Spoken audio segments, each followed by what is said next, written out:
Zimbabwe will develop. Zimbabwe will rise. It is a lion which is sleeping. It is a giant. It will rise.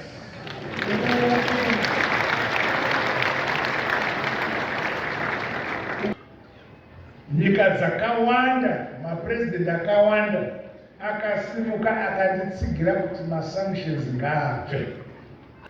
I want to thank you, the Gospel of God Church International, Baba Joanne, for your consistent and unwavering support to the ruling party, ZANU-PF.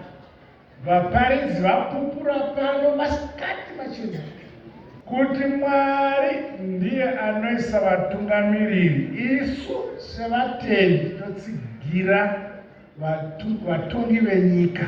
Haleluya! Zvino ndawasho kunozipa kudai ndikangokopa nduya